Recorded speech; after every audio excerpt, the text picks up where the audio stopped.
सुरुवातीला एक मोठी बातमी। पंतप्रधान नरेंद्र मोदी हे 2 दिवसांच्या मुंबई दौऱ्यावर असणार आहेत।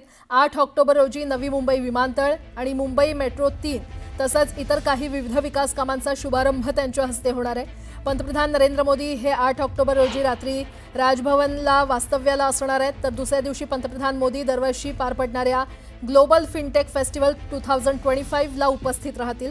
ब्रिटनचे पंतप्रधान कियर स्टारमर यांची देखील ग्लोबल फिनटेक फेस्टला उपस्थिती असणार आहे। बीकेसी मधील जिओ वर्ल्ड सेंटरमध्ये ग्लोबल फिनटेक फेस्टिवल पार पडणार आहे आणि यावेळेला पंतप्रधान नरेंद्र मोदी हे उपस्थित असणार आहेत। 2 दिवसांचा त्यांचा हा मुंबईचा दौरा 8 ऑक्टोबर रोजी नवी मुंबई विमानतळ, मुंबई मेट्रो 3 आणि इतर काही विविध विकास कामांचा शुभारंभ पंतप्रधान नरेंद्र मोदी यांच्या हस्ते होणार आहे। आणि या संदर्भात अधिक माहिती देत आहेत आमचे प्रतिनिधी तुषार उपनवर आपल्यासोबत जोडले गेलेले आहेत। तुषार, प्राजक्ता, पंतप्रधान नरेंद्र मोदींचा 2 दिवसीय धावपळीचा जरी दौरा असला तरी या दौऱ्यामुळे विविध विकास प्रकल्पांचं आपल्याला ते उद्घाटन करताना पाहायला मिळणार आहे।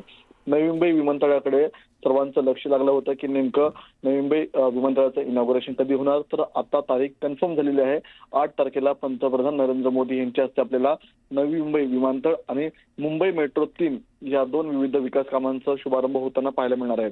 8 ऑक्टोबर रोजी पंतप्रधान नरेंद्र मोदी वास्तव्यास मुंबईमध्ये असणार आहेत, राजभवन या ठिकाणी। त्या ठिकाणी काही त्यांच्या बैठका देखील पार पडताना पाहायला मिळणार आहेत। त्यानंतर दुसऱ्या दिवशी पंतप्रधान नरेंद्र मोदी दरवर्षी पार पडणाऱ्या ग्लोबल फिनटेक फेस्टिवलला उपस्थित राहणार आहे। या ठिकाणी ब्रिटनचे पंतप्रधान कियर स्टारमर देखील यांची प्रमुख उपस्थिती असणार आहे। त्यामुळे पंतप्रधानांच्या 2 दिवसीय दौऱ्यामध्ये एक फेस्टिवल असणार आहे, तर 2 प्रमुख विकास प्रकल्पांचं आपल्याला उद्घाटन होताना पाहायला मिळणार आहे। हे दोन्ही प्रकल्प एक मेट्रो 3 मुंबईकरांच्या दृष्टिकोनातून महत्वपूर्ण असा प्रकल्प आहे, तर दुसरीकडे नवी मुंबई विमानतळ हा महाराष्ट्राच्या दृष्टिकोनातला सर्वात मोठा असा प्रकल्प आहे। त्यामुळे याचं उद्घाटन कधी होणार याकडे सर्वांचं लक्ष लागलं होतं।